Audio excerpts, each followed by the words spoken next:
आप देख रहे हैं आंकड़े हमारे फैसला आपका। मैं हूं अबुल नस्र इकबाल और मेरे साथ हैं अनन्या। दिल्ली में दुनिया का मेला चल रहा है। G20 की बैठक में शामिल होने के लिए दुनिया भर के ताकतवर नेता दिल्ली पहुंच चुके हैं। इस G20 की बैठक में भारत को बहुत कुछ हासिल होगा, जिससे भारत की दुनिया में धमक और बढ़ेगी। अभी कुछ देर पहले ही पीएम मोदी और सुपर पावर अमेरिका के राष्ट्रपति जो बाइडेन की मुलाकात हुई। उम्मीद जताई जा रही है कि दोनों देशों के बीच डिफेंस डील से लेकर व्यापारिक समझौते पर बात होगी। G20 की बैठक को लेकर दुनिया क्या कह रही है, सब विस्तार से समझेंगे। लेकिन सबसे पहले आपको बताते हैं अमेरिका के लिए भारत की अहमियत क्या है। तो अगर बात करें पिछले 5 सालों में भारत में मल्टीनेशनल कंपनियों का मुनाफा 80% से बढ़कर 56 अरब डॉलर पहुंच गया है, यानी 80% बढ़ गया है। भारत से रिश्ते बेहतर होंगे तो अमेरिकी कंपनियों के लिए बेहद फायदे का ये सौदा होगा। दुनिया में चौथे नंबर पर भारत का शेयर बाजार है, ये एक बड़ी चीज है। अमेरिका के हित की बात करें तो दुनिया में चौथे नंबर का जो बड़ा शेयर बाजार है वो भारत का है और अमेरिका की नजर इस बड़े बाजार पर भी है। तो अमेरिका के लिए भारत की अहमियत अपने आप में बेहद खास है। पिछले 5 सालों में भारत मल्टीनेशनल कंपनियों का मुनाफा 80% बढ़ा है। भारत से रिश्ते बेहतर होंगे तो अमेरिकी कंपनियों के लिए फायदा होगा। और इस द्विपक्षीय वार्ता में तमाम अहम मुद्दों को लेकर चर्चा भी हुई, जिसमें सिविल न्यूक्लियर टेक्नोलॉजी जिस तरह की का अनुमान जताया जा रहा था, छोटे मॉड्यूलर परमाणु रिएक्टर्स और G-जेट इंजन डील पर बात होने को लेकर जो तमाम आशंकाएं जताई जा रही थी, ये अपने आप में काफ़ी अहम है। स्वच्छ ऊर्जा के क्षेत्र में व्यापारिक साझेदारी दोनों देशों के बीच कैसे कैसे हो सकती है। और बात अगर हम डिजिटल टेक्नोलॉजी को लेकर करें तो कैसे एक दूसरे के साथ डिजिटल, अगर हम टेक्नोलॉजी की बात करें, डिजिटल क्षेत्र में भारत ने जो तमाम कीर्तिमान स्थापित किए वो अपने आप में बेहद खास हैं। चलिए, हमारे साथ खास मेहमान बने हुए हैं। शरद कोहली साहब हमारे साथ बने हुए हैं, सीनियर इकोनॉमिस्ट हैं। अगर इकोनॉमी की बात की जाए शरद जी, तो किस तरह से दोनों देशों के हित हैं इस बैठक में? अब्दुल, मुझे लगता है कि इस समय भारत को अमेरिका की जरूरत है या नहीं है वो एक अलग बात है, उस पर हम आते हैं। पर अमेरिका को भारत की ज्यादा जरूरत है। और आपको मैं अगर एक मजेदार बात बताऊं तो आज अगर भारतीयों को अमेरिका से निकाल दिया जाए, मैं एक काल्पनिक बात कर रहा हूँ, एक इमेजिनरी सिचुएशन ले रहा हूँ, एक फिक्शनल सिचुएशन ले रहा हूँ कि सारे भारतीयों को वहां से निकाल दीजिए, तो मैं आपको बड़े यकीन के साथ कह सकता हूँ कि अमेरिका जो कि पूरी तरह से टेक्नोलॉजी पे चलता है और वहाँ जितनी भी इंफॉर्मेशन टेक्नोलॉजी है ज्यादातर भारत से गई हुई है। अमेरिका, मैं बड़ी बात कहने जा रहा हूँ और इसमें मुझे कोई कहने में हिचकिचाहट भी नहीं हो रही कि अमेरिका ठप हो जाएगा। अमेरिका की मेडिकल अर्थव्यवस्था, अमेरिका के जितना भी कंप्यूटर संचालित अमेरिका। शरद कोहली जी, आपके पास हम आएंगे, लेकिन ये सीधी तस्वीरें जो हैं वो जयपुर से आ रही हैं। आज ही इंडिया न्यूज़ का जयपुर एडिशन जो है वो लॉन्च किया है, जिस कार्यक्रम में अभी आप तस्वीरों में देख रहे हैं राजस्थान की पूर्व मुख्यमंत्री वसुंधरा राजे इस वक्त वहां पर मौजूद हैं। राज्यसभा सांसद कार्तिकेय शर्मा को भी आप देख रहे हैं, ITV फाउंडर हैं, और दोनों बातचीत करते हुए आपस में नजर आ रहे हैं। और आज ही इंडिया न्यूज़ ने अपना राजस्थान एडिशन जो है वो जयपुर से लॉन्च किया है। एक शानदार कदम ITV का, एक और बढ़ते कदम।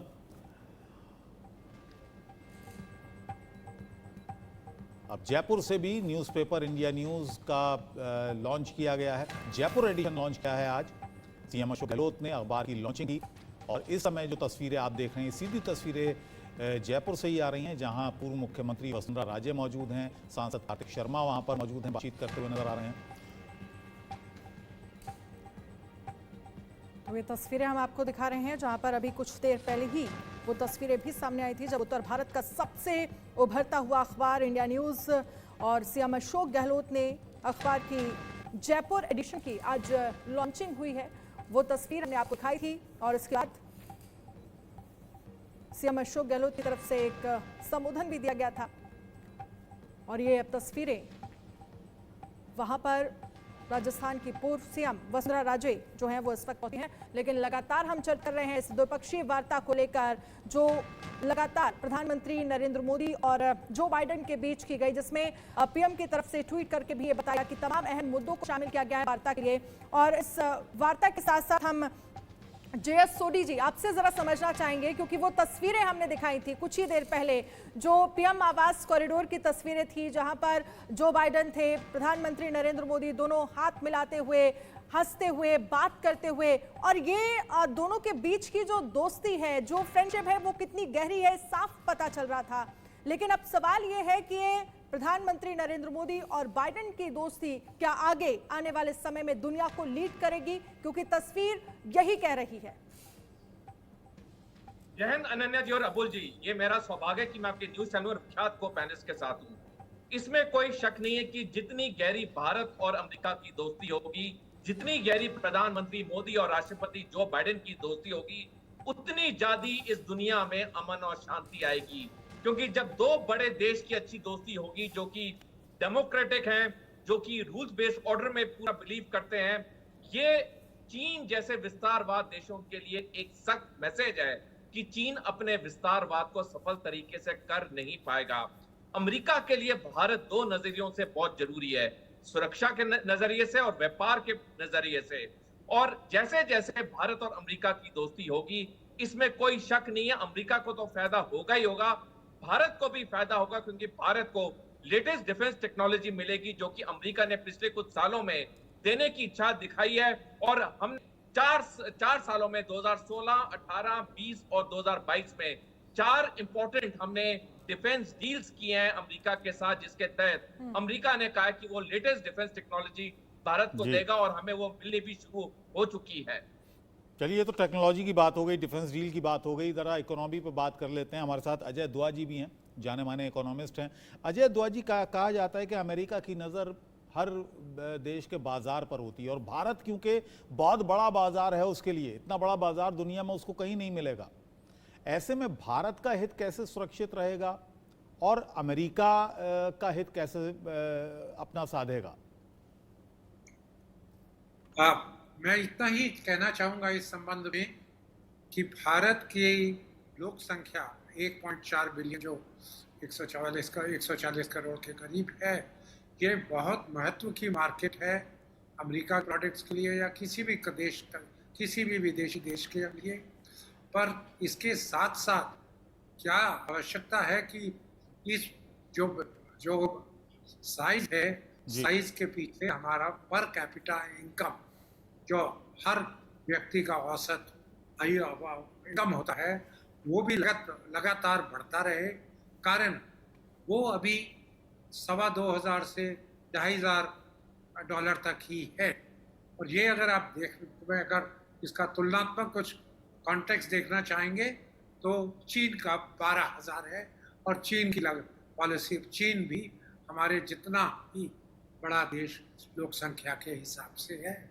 पर ये कहने के बाद मैं ये अवश्य कहना चाहूँगा कि जो भारत का पोटेंशियल है या भविष्य में जीडीपी बढ़ने का अपेक्षा है, वो दुनिया में सब बड़े देशों में सबसे ज़्यादा है चीन की तुलना में। तो इसलिए भविष्य देखते हुए जरूर अमेरिका के लिए हिंदुस्तान एक बड़ी मार्केट है, भारत एक बड़ी मार्केट है, और जिसको वो अपने कंपनियों के लिए मार्केट बनाना चाहेगा। पर वो साथ साथ जो आजकल हम संबंधों में घनिष्ठता बढ़ रही है, दिख रहे हैं, उसका कारण है कि दोनों, हमारे लिए भी और अमेरिका के लिए भी, सबसे बड़ी जो अमेरिका की अभी तक मार्केट थी पैसे के लिए, व्यापार के लिए, चीन, उनके साथ हम दोनों का अब संबंध नहीं रहा, अच्छा संबंध नहीं रहा, और उसकी जगह अब काफ़ी तनाव है। चलिए, संजीत सरोही भी हमारे साथ हैं, कर्नल, जाने माने डिफेंस एक्सपर्ट हैं। सरोही जी, अगर हम स्ट्रेटेजिक पार्टनरशिप की, स्ट्रेटेजिक साझेदारी की बात करें तो पहले पाकिस्तान के साथ बड़ी नज़दीकी थी अमेरिका की, और उस समय वो उसकी मजबूरी कह लीजिए, नज़दीकियों की वजह, क्योंकि उसके हित थे अमेरिका के अफ़गानिस्तान में, इराक़ में, पाकिस्तान की सरजमी को वो इस्तेमाल करता था और बड़ी स्ट्रेटेजिक क्योंकि वो लोकेशन थी जहाँ पर पाकिस्तान में उसके कैंप्स थे।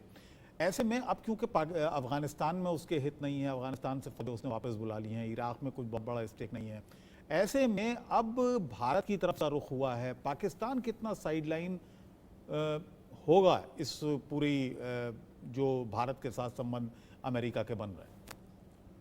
बिल्कुल, ये जो आप बोल रहे हो बिल्कुल सही बोल रहे हो, क्योंकि उस समय अमेरिका की मजबूरी थी पाकिस्तान को साथ लेके चलने की, क्योंकि पहले रशिया अफ़गानिस्तान में आ गया था, तो रशिया को काउंटर करने के लिए तालिबान बना गया, जिसके लिए पाकिस्तान की मदद ली गई।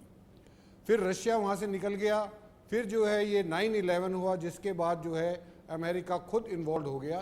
तो उसके लिए अमेरिका को अपने बेस के लिए और बाकी चीज़ के लिए पाकिस्तान की ज़रूरत थी और पाकिस्तान को सपोर्ट कर रहा था। अगर हम उससे पहले जाएं 1971 में या 1965 में, उस समय अमेरिका पाकिस्तान के साथ था और रशिया हमारे साथ था। तो ये अमेरिका का पाकिस्तान के साथ 1965 से चल रहा है। लेकिन अब क्योंकि अमेरिका को पता है कि अब पाकिस्तान उसमें नहीं है, अमेरिका जो है अफ़गानिस्तान से निकल चुका है, अब उसको लगता है कि भारत एक ऐसा देश है, इकोनॉमिकली आर्थिक उससे भी देखा जाए, जियोपॉलिटिकली देखा जाए, और चाइना का जो बढ़ता हुआ जो रुख है और चाइना जो अपनी एक्सपेंशनिस्ट पॉलिसी दिखा रहा है, उसको काउंटर करने के लिए अमेरिका को भारत का साथ आना जरूरी है। और जैसा पहले स्पीकर ने ही बोला था कि अब ऐसा नहीं है कि भारत को अमेरिका की ज़रूरत है। भारत को मिलिट्री इक्विपमेंट तो फ्रांस भी दे देगा, यूके भी दे देगा, बाकी भी दे देंगे, लेकिन आज के दिन अमेरिका को भारत की ज़्यादा ज़रूरत है बिजनेस के लिए, ट्रेड के लिए, क्योंकि अमेरिका जो है बिजनेस के लिए उनकी फर्स्ट प्रायोरिटी हमेशा रहती है बिजनेस। उसमें चाहे आपको हथियार दें, चाहे उसमें आपके साथ ट्रेड करें, चाहे आप उसके बाद इन्वेस्टमेंट करें। और जैसा आपने बताया था कि जो शेयर मार्केट है 80% बढ़ गई है, क्योंकि इंडियन शेयर मार्केट पिछले 10 साल में 10.9% की रिटर्न दे रही है, जो कि वर्ल्ड में नंबर 1 है आज के दिन। तो अमेरिका ये सब चीज़ें देख रहा है और इसी की वजह से अमेरिका इंडिया के पास आ रहा है और पाकिस्तान के पास अब अमेरिका को देने के लिए कुछ नहीं है। तो इसलिए अब अमेरिका ने पाकिस्तान से किनारा कर लिया। बिल्कुल आलोक जी, संजीत जी ने जिस तरह से जिक्र किया, उनकी तरफ से कहा क्या कि अमेरिका को भारत की ज्यादा जरूरत है, चाहे आप व्यापारिक क्षेत्र को लेकर बात कर लीजिए, डिफेंस के क्षेत्र में बात कर लीजिए।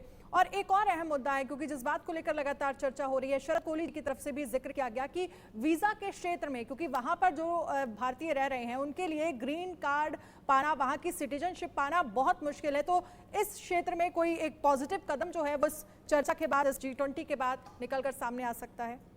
देखिए अन्ना जी, अभी प्रधानमंत्री नरेंद्र मोदी ने ट्वीट भी किया है और कहा है कि कई संबंधों पर, कई मुद्दों पर चर्चा हुई है।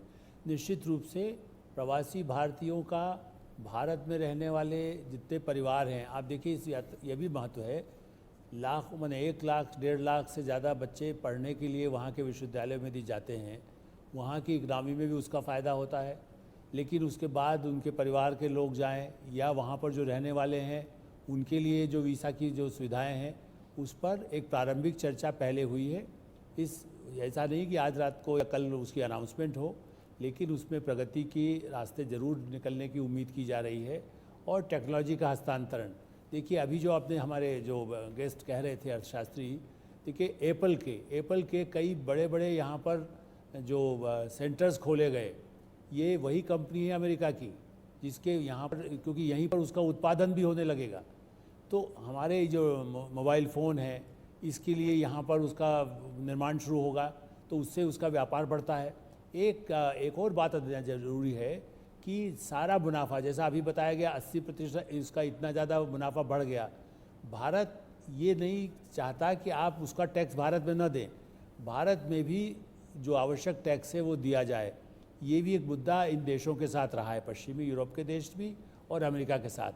तो ऐसा नहीं है कि आप सारा सब कुछ यहाँ कमाएं और वहाँ ले जाएं, उसका भारत में जो आप उसकी ज़मीन, वहाँ का पानी, वहाँ के लोग, उनकी मेहनत का भारतीयों को लाभ मिले। इसलिए जो आपने मुद्दा सही उठाया कि इन बातों को लेकर के भी चर्चा हुई है कि आप भारतीय हितों की रक्षा भी आर्थिक संबंधों में करना होगी, इसके बिना काम नहीं चलेगा। अरविंद तेजवत जी भी हमारे साथ हैं, अरविंद मोहन जी भी हमारे साथ हैं। और ऋषि सुनक ने बड़ा महत्वपूर्ण एक बयान दिया है। भारत की सरजमी पर उतरते ही उन्होंने एक बयान जारी किया, एक बड़ा पॉजिटिव नोट उन्होंने एक जारी किया है। आपको पूरा बयान सुनवाते हैं, फिर आगे की बातचीत को जारी करेंगे।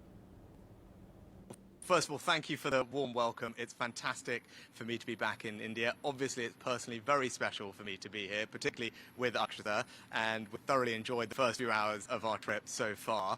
Now, when it comes to Ukraine and Russia and the conflict, one thing I will be doing is highlighting that the devastating impact that Russia's illegal invasion is having on millions of people around the world, particularly on food prices.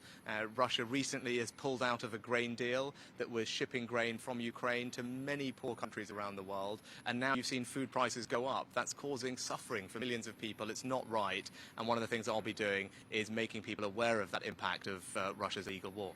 So do you think it will have an impact on, cast a shadow on the consensus? Do you think there will be a problem, the final outcome of G20? No, I think there'll be many things that we'll be discussing here at the G20 under India's leadership, and I'm confident that we'll make very good progress on a range of different issues. I think G20 has been a huge success for India. India is the right country at the right time to be hosting this, and I feel we're going to have a very good couple of days of deliberations and decisions made. How do you like the theme?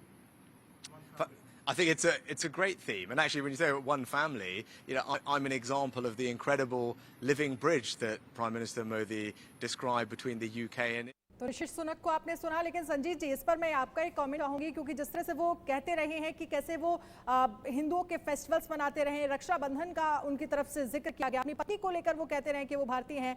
ऐसे में क्या भारत आज उस दौर में खड़ा है जब तमाम अध्यक्ष भारत के साथ अपने निजी रिश्तों को फ्लॉन्ट करना चाहते हैं? क्योंकि इसमें सबसे बड़ा एग्जाम्पल ऋषि सुनक है, उनकी तरफ से रक्षाबंधन का जिक्र किया गया। साथ ही कुछ दिन पहले जब वो मुरारी बापू की कार्यक्रम में शामिल हुए थे, तब भी उन्होंने सनातन का जिक्र किया था।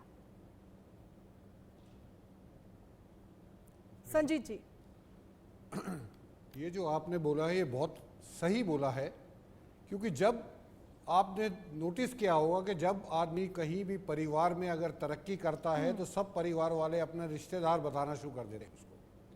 तो यही आज भारत का हाल है।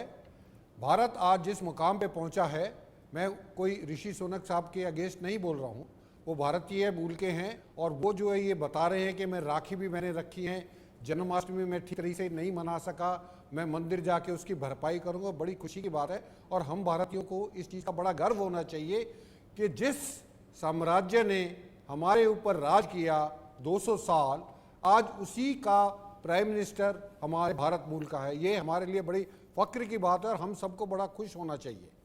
लेकिन इसका दूसरा वजह यह भी है कि भारत आज उस मुकाम पे है, आज पहुंच गया है कि हर देश, चाहे वो निजी तौर पे उनके लीडर हो, चाहे वो ऑफिशियल तौर पे हो, हर देश आज के दिन हमारी लीडरशिप की बात सुनता है और हमारे साथ कोई ना कोई संबंध, चाहे वो बिजनेस के हों, चाहे वो ट्रेड के हों, चाहे वो स्ट्रेटेजिक पार्टनरशिप हो, चाहे वो मिलिट्री अलायंस हो या मिलिट्री इक्विपमेंट का हो, कुछ भी हो। कुछ महीने पहले अमेरिका चाहता था कि भारत जो है नाटो को ज्वाइन कर ले। आप ये सोच ले, अंदाजा लगा ले, क्या आज से 10 साल पहले हम इसके बारे में सोच सकते? नहीं।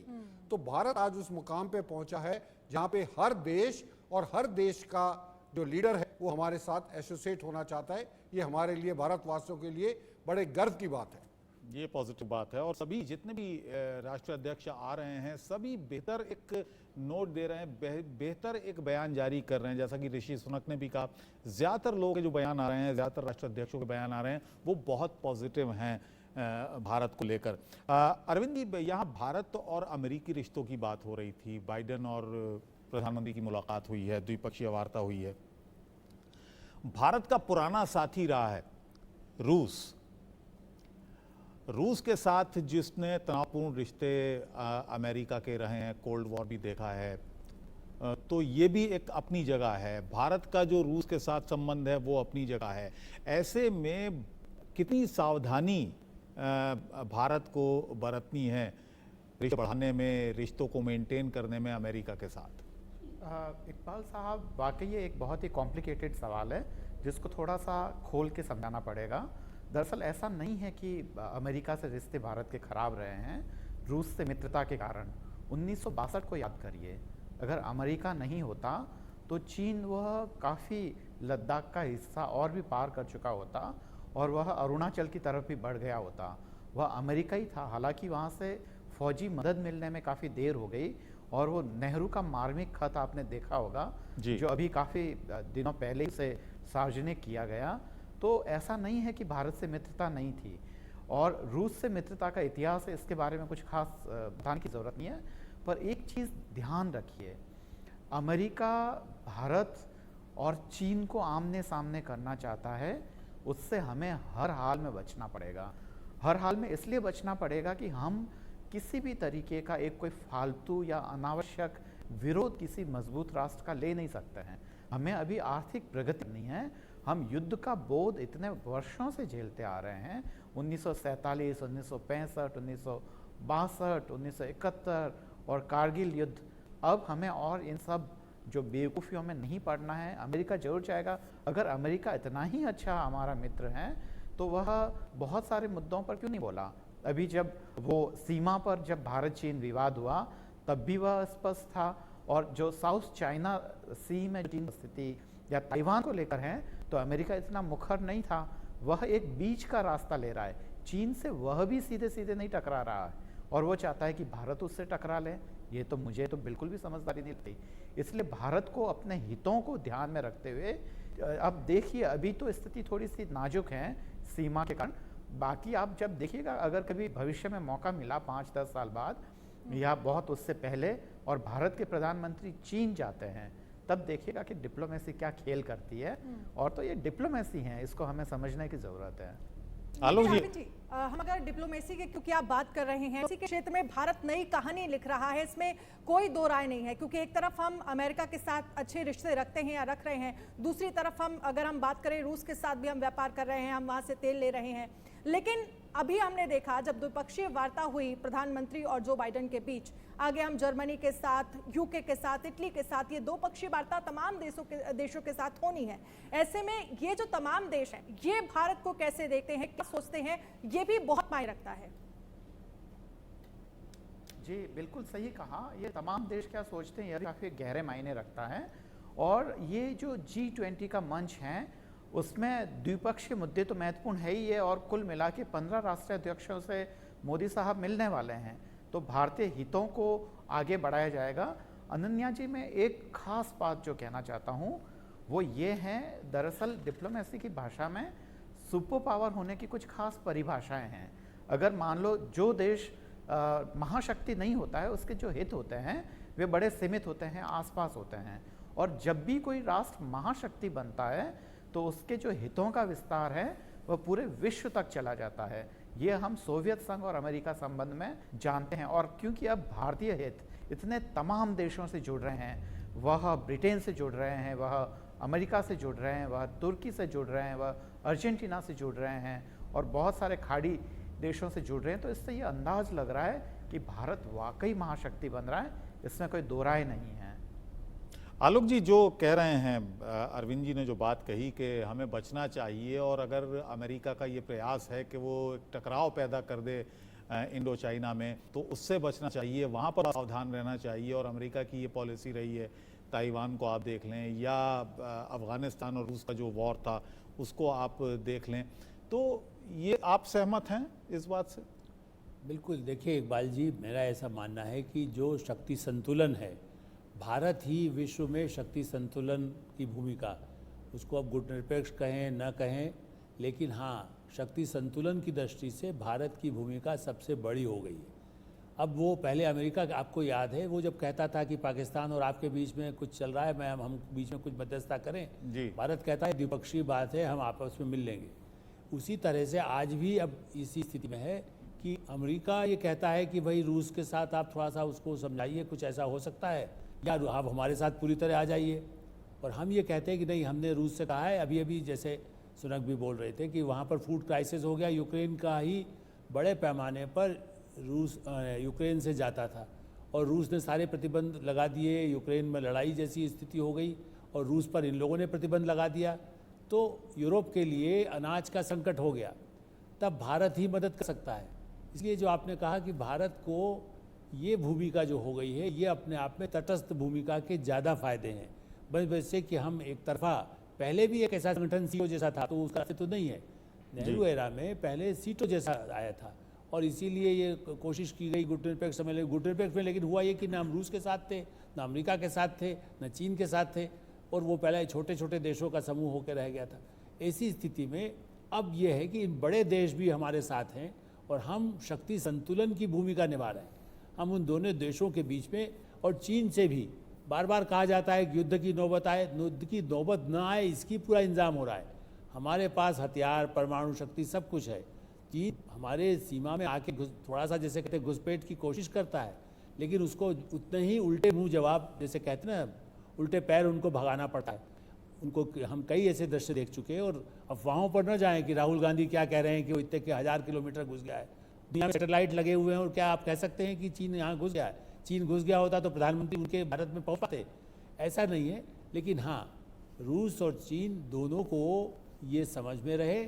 और इस देखिए, रूस और चीन हमारे पड़ोसी ज़्यादा हैं, अमेरिका इतनी दूर बैठा है। आज तक युद्ध हुआ जिसमें अमेरिका पर 9/11 को छोड़ दें, बाकी यूरोप में यूक्रेन और रूस के बीच झगड़ा हो गया, ईरान और इराक के बीच झगड़ा हुआ। तो अमेरिका अपने हथियारों की सबसे बड़ी डिफेंस से ही उसकी सबसे बड़ी आमदनी है। हथियारों की सौदागरी में सबसे आगे अमेरिका रहा है और आज भी उसी तरह से चाहता है। लेकिन अब भारत बहुत खुद बड़ा आत्मनिर्भर खरीदार हो रहा नहीं है। जी, भारत अभी भी बहुत बड़ा खरीदार नहीं है। भारत की डिपेंडेंसी अभी रूस पर या फ्रांस पर है ज़्यादा। जी बिल्कुल। फ्रांस में हम ये नहीं कह रहे पूरा निर्भर है, हम रूस से भी ले रहे हैं, हम अमेरिका से भी ले रहे हैं, लेकिन अब फ्रांस ने हमारा 78 में साथ दिया जब सब कुछ प्रतिबंध लगा दिया गया। 98 में उस समय भी उन्होंने कहा कि नहीं, हम आपका 98 में जब अपने परमाणु परीक्षण के बाद आर्थिक प्रतिबंध लगाए गए, हमारे प्लांट्स जो न्यूक्लियर के हैं उनके लिए जो फ्यूल की ज़रूरत होती है उस समय भी, वाटर, उस तरह के जो चीज़ें हैं उसका उन्होंने मदद किया हमारे फ्रांस ने। तो फ्रांस से हमारे रिश्ते कुछ मामले में रूस से भी एक कदम आगे हो चुके हैं। कुछ मामलों में हमें राफेल लिया, राफेल का अगली किस्त भी आने की बात है। कुछ और चीज़ें अमेरिका से हम ले रहे हैं जेट के लिए। तो सबके साथ बराबर का रह करके ही अब शक्ति संतुलन कर सकते हैं।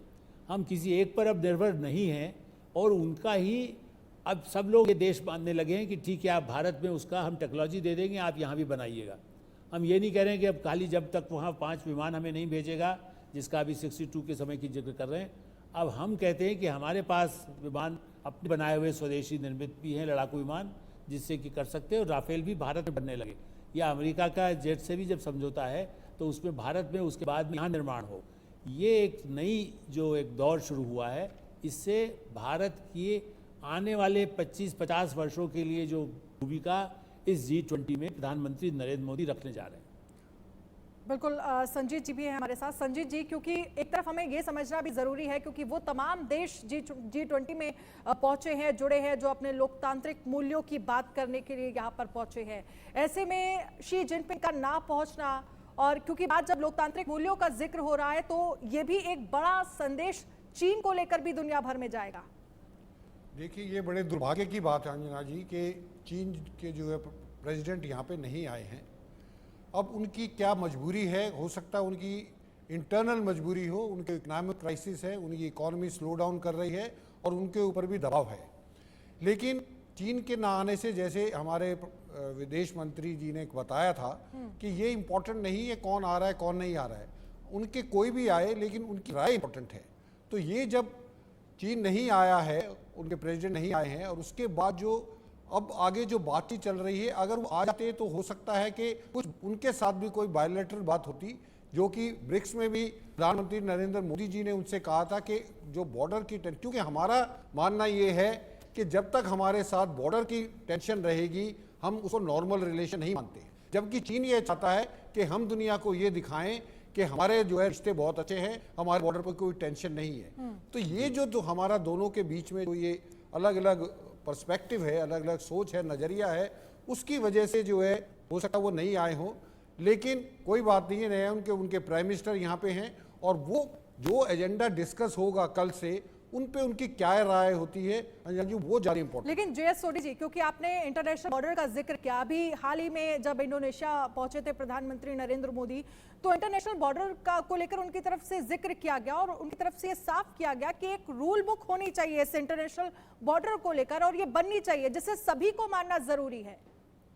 बिल्कुल, बिल्कुल अनंत जी, इसमें कोई शक नहीं है। और इसका सबसे बड़ा उल्लंघन चीन ने किया जब उसने 28 अगस्त को अपना एक नया स्टैंडर्ड मैप जारी किया, जिसमें भारत के अलावा कई ऐसे देशों को की इलाकों को इंक्लूड किया गया जो कि उन देशों की इंटीग्रल टेरिटरी हैं। तो चीन का ये जो विस्तारवाद है, ये सिर्फ भारत को नहीं, ये दुनिया के कई देशों को बहुत ही तकलीफ दे रहा है। और जो प्रधानमंत्री मोदी का इंडोनेशिया में एशियन इंडिया समिट में ये बयान था, ये उस नजरिए से बहुत महत्वपूर्ण हो जाता है।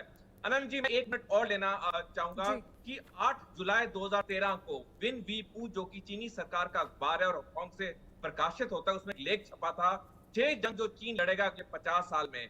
और ये 6 की 6 जंग एशिया और हिंद प्रशांत इलाके में है। इसकी पहली जंग है चीन और अमेरिका की ताइवान के ऊपर, जिसकी पुष्टि अमेरिका की खुफिया एजेंसी CIA के डायरेक्टर विलियम बर्न्स ने की है 3 फरवरी को इसी साल, जब उन्होंने कहा कि 2027 में चीन और अमेरिका का युद्ध होगा ताइवान के ऊपर। और इसी श्रृंखला में तीसरा युद्ध है 2035 में, जब पाकिस्तान भारत पे हमला करेगा जम्मू कश्मीर के लिए, और उसी वक्त चीन हमला करेगा भारत पे अरुणाचल प्रदेश के लिए। और अगर हम सारी टाइमलाइंस देखें, ये सारी टाइमलाइंस इन 6 युद्ध की तरफ बढ़ रही है।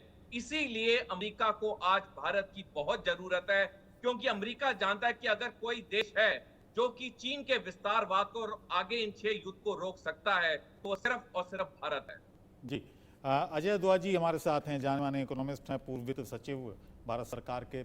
अजय जी, आपने बड़ी महत्वपूर्ण बात अभी थोड़ी देर पहले की थी पर कैपिटा इनकम को लेकर। आपने तुलना की थी कि पर कैपिटा इनकम चाइना की कितनी है, भारत की कितनी है, अमेरिका की कितनी है। अमेरिका की तो बहुत ज़्यादा है।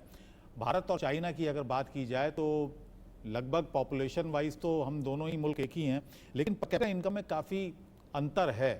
किस तरह से भारत अमेरिकी संबंध इस अंतर को ख़त्म कर सकते हैं, कम कर सकते हैं? जनाब, ये पहले ही भारत इस गैप को अगर बोला जाए उसको कम करने के दिशा में लगा हुआ है। हमारा जो इकोनॉमी का रेट ऑफ ग्रोथ है 7%, 6.5% कोविड के बाद, वो चीन की तुलना में अब ज़्यादा है। 40 साल पहले चीन ने भारत से आगे जाते रहे, ऑलमोस्ट डबल डिजिट 9 से 10% रेट ऑफ ग्रोथ रहा, जब हमारा 5 से 6 था। अब थोड़ा सा बदल गया है। चीन की अपनी दुविधाएं आ गई हैं और भारत के सामने कुछ और दुनिया की मार्केट का, दुनिया का टेक्नोलॉजी एक्सेस और अच्छे इकोनॉमी की तरफ जो कदम लिए जा रहे हैं देश में, इन सब का उसके ऊपर प्रभाव हो रहा है। तो मैं तो यही देखना चाहूँगा कि ये जो हमारा गैप है ये शीघ्र से शीघ्र बढ़े। और इसमें एक चीज़ थोड़ा सा हमें ध्यान से देखना पड़ेगा कि आज हमारे GDP ग्रोथ, हमारे ट्रेड के लिए बढ़ावा देने के लिए में चीन का आज भी काफ़ी रोल है। कारण हमारे देश में अब $120 बिलियन का आपस का ट्रेड है। हमारे एक्सपोर्ट जो चीन को हैं वो जस्ट $21 बिलियन है। हमारा आयात $100 बिलियन के करीब हो गया है। और उसमें कई आइटम ऐसे हैं जो बिल्कुल हिंदुस्तान कम नहीं कर सकता। भारत वो हमारे लिए जिसे कहते हैं इनइलास्टिक हैं, एसेंशियल हैं, कई काफ़ी देर के लिए जरूरत हो। तो अगर हमें एक तरफ से चीन से तुलना करना से कम कर रहे हैं, चीन से हमारा थोड़ा सा रेस रहेगा। दूसरा, हम चीन के ऊपर कुछ बरस अपनी इकोनॉमी के दृष्टिकोण से भी उनके ऊपर अवलंबित रहेंगे। तो थोड़ा दुविधा का मामला है। हमें जैसे कहा गया था, बिल्कुल ठीक पहले चर्चा में कहा गया, हमें अपना हित देखना है। चीन से कितना हमने लड़ाई बढ़ाना है, बॉर्डर के ऊपर हम कॉम्प्रोमाइज़ नहीं कर सकते। हम सिक्योरिटी मामले में चीन से किसी भी हालत में हम दोस्ती नहीं कर सकते, या अपना उसके ऊपर चीन जाएगा तभी हमारा संबंध ठीक रहेगा। पर आर्थिक मामलों में हमें हमेशा रखना है कि चीन अभी भी हमसे ज़्यादा विकसित है, चीन की इकोनॉमी बड़ी है और चीन को हमारी इतनी आवश्यकता नहीं है इकोनॉमी के मामले में जितना हमें उनके ऊपर क्रिटिकल मामले में आवश्यकता है। जी आलोक जी, ये सुना आपने, अजय जी ने बड़ा अच्छे तरीके से इसको वर्णन किया है, इसका पूरे खोल कर रख दिया, खुलासा किया है। जो इकोनॉमी है, जिस तरह के इकोनॉमिक रिश्ते चाइना के साथ हैं, कितना इंपोर्ट कितना एक्सपोर्ट, सब बताया, तमाम बातें बताई हैं। अमेरिका भी ये जानता है कि चीन के साथ व्यापारिक रिश्ते किस तरह के भारत के हैं। ऐसे में आपको क्या लगता है कि अमेरिका क्या चाहेगा चीन को लेकर? जो पॉलिसी अमेरिका की है उसमें भारत से क्या एक्सपेक्टेशन अमेरिका रखेगा? देखिए, सबसे बड़ी बात यह है कि भारत से अपेक्षा है कि उनकी जो कंपनियां जब यहाँ आती हैं उनके साथ किस तरह से आगे उनको यहाँ पर उसकी जगह दी जाए। कुछ मामलों में हम भी ये नहीं चाहते कि ऐसी कंपनियां भी आए। हम ये तो चाहते हैं कि जो चीन से ट्रांसफ़र होकर के भारत आना चाहते हैं उनका स्वागत है, लेकिन भारत के अपने नियम, अपने भावी जो भविष्य का हितों है वो उसका निर्माण यदि करें तो वो भारत के साथ उसके हितों की रक्षा भी हो।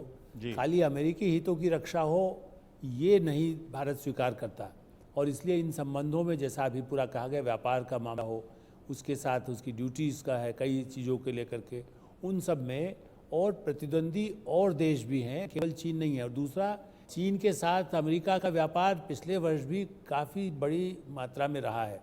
इसलिए ये भी नहीं है कि चीन के साथ अमेरिका के विदेश मंत्री अभी चीन होकर के आए हैं जी। तो एक तरफ वो भी चीन से उसने भी अपना एक तार पूरा जोड़ा हुआ है। पिछले दिनों में आना जाना ज्यादा बढ़ गया, बिल्कुल, अमेरिकी राजनयिकों का और चीन का।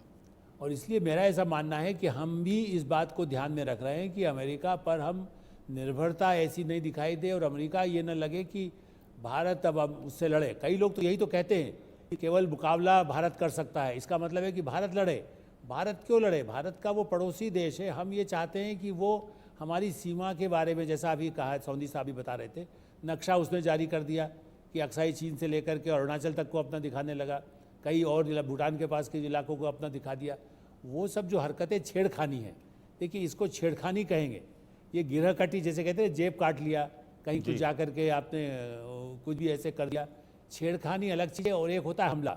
हमले की स्थिति में नहीं आता, लेकिन छेड़खानी भी ऐसी ना हो कि हमारी दुनिया में हमारी बेइज्जती करता रहे। ये एक सबक ज़रूर वहाँ के प्रधानमंत्री आए हैं, उनको भी मैसेज इन सब देशों को देख कर आएगा कि आप ऐसी छोटी छोटी हरकतों से संबंधों को सुधारने के बजाय संबंध को बिगाड़ रहे हैं। अमेरिका खाली ये दिखा दे, हमें मदद ये करता है कि हमारी सीमा पर वो कहाँ तक गाँव पर जो सैटेलाइट्स हैं, कुछ भारत के पास भी वैसी शक्ति है लेकिन अमेरिका के पास वैसे साधन है जिससे वो कहाँ तक उसके सेना पहुँची है, कहाँ उसने गांव बसा लिया है जी। और इसीलिए ये भी स्पष्ट है कि ऐसा कुछ वो अतिक्रमण नहीं कर पा रहा है कि भारत की सीमा के अंदर घुस जाए। सीमा के किनारे उसने काफ़ी कुछ किया, लेकिन भारत ने हमारी सड़कें, जनरल वीके सिंह या उसके बाद में जो रहे हमारे विशेषज्ञ यहाँ बैठे हैं, हमारी सड़कें पहले, जो मैं खुद भी गया हूँ अरुणाचल, आज हमारे वहाँ जाने की सड़कें, हमारे वायु के मार्ग, लद्दाख के मार्ग इतने अच्छे हो चुके हैं। वही तो चीन को भी तकलीफ दे रहे हैं। उनको लगता है, पहले हमारे लोग कहते थे कि अरे हम यदि सड़क बना देंगे तो वो घुस आएगा। अब ये नहीं है। अब हमारे सैनिक, हमारे आर्मी के लोग कितनी तेज़ी से वहाँ पहुँच सके। जो टनल बनी है लद्दाख के लिए, आप ये देखिए, वो एक, उससे चीन को खतरा महसूस हो रहा है कि हमारी सेना वहाँ घुस सकती है यदि ज़्यादा कोशिश करेगा। हम घुसना नहीं चाहते, हम चाहते सीमा पर जो स्पष्ट हो, जो ब्रिटेन उस ज़माने में छोड़ कर गया है, 50-100 साल पहले कहना चाहिए, उसने तब से 1920 से ये समस्या पैदा करने की कोशिश की है कि सीमा दिखाई न दे और ताकि ये आपस में लड़ते रहे। वो ठीक है। इसके साथ ही अजय जी, मैं आपसे जरा यहाँ समझना चाहूंगी, क्योंकि बात अगर हम डिजिटल पेमेंट की करते हैं, डिजिटल क्षेत्र की करते हैं, तो शायद भारत एक ऐसा देश है विश्व का जिसने डिजिटल क्षेत्र में एक कीर्तिमान स्थापित किया है। इतनी बड़ी संख्या में आबादी होने के बावजूद डिजिटली रूप से पेमेंट करना, और एक तरह से ये कहा जा सकता है कि इन तमाम देशों के लिए एक बड़ी सीख भी है। और कहा तो ये भी जा रहा था, मंत्रालय की तरफ से ये भी जानकारी दी गई थी कि जो तमाम विदेशी मेहमान आए हैं उनको बाकायदा एक फ़ोन दिया जाएगा, उसमें कुछ पैसे होंगे ताकि वो डिजिटली वहाँ पर जो मार्केट है, जो मार्केट जैसे बताया गया, जहाँ पर भारत की संस्कृति जिसके जरिए दिखाई जाएगी, कि वो ये दिखाने की कोशिश की किस तरह से हम डिजिटली क्षेत्र में काम कर रहे हैं और लगातार आगे बढ़ रहे हैं। जी हाँ, आप बिल्कुल ठीक कह रही हैं। डीपीआई या डिजिटल पेमेंट का जो हमने बंदोबस्त किए हैं, डिजिटल पेमेंट इंफ्रास्ट्रक्चर हमने इतना विस्तारित कर लिया है देश भर में, भारत में, कि हम उसका क्या हमने अचीव किया है, कैसे किया है, हम ये जरूर दिखाना चाहेंगे। अब जो G20 के लिए तैयारी, फाइनल मीटिंग के लिए तैयारी है, मंत्री लेवल पे और अधिकारियों में 200 मीटिंग्स हुई हैं। उसके अंदर हमने जो ड्राफ्ट प्रपोजल्स तैयार किए हैं, उसके अंदर भारत दूसरे देशों को, खास करके जो विकासशील देश हैं, उनको ये दिखाना उनको भारत ऑफर कर रहा है कि जैसे DPI हमने शुरू किया है और वो भी हम उसमें एक साथ आ सकते हैं, जिससे ये नहीं कि अमेरिका का हेजेमनी डॉलर का निकल जाएगा, पर हम एक दूसरे से व्यापार अगर पेमेंट कर सकें, एक दूसरे की करेंसी एक्सेप्ट कर सकें, तो उससे दुनिया का देश का विकास होगा, उनका विश्व का विकास होगा, व्यापार का और इनके GDP का, ये हम दिखाना चाहेंगे। और मुझे इसके ऊपर लगता है कि यूक्रेन के बारे में जो भी चर्चा हो, कंसेंसस हो ना हो, कंसेंसस मतलब देखिए G20 में 20 के 20 लोगों को हर चीज़ पे मानना पड़ता है, तभी वो यूनानिमिटी कंसेंसस एक वर्ड आ गया है, जिसका है कि पूर्ण सहमति हो या ना हो, एक देश 2 देश ना करे तो हम सहमति नहीं गिनते, कंसेंसस नहीं होगा। पर इस विषय पे DPI पे अपेक्षा हम रख सकते हैं कि कारण अमेरिका, जर्मनी ने अभी तक कह दिया है कि हम भारत ने जो ह्यूमन सेंट्रिक इनिशिएटिव्स लिए हैं, पहले आपको जैसे पता हो G20 डिप्लोमेसी और जियोपॉलिटिकल इशू ही देख रही थी, पर भारतवर्ष के नेतृत्व में हमने इसके ऊपर जो लोगों के संबंध हैं, उनको क्या आवश्यकताएं हैं, वो भी G20 में चर्चा की जाए।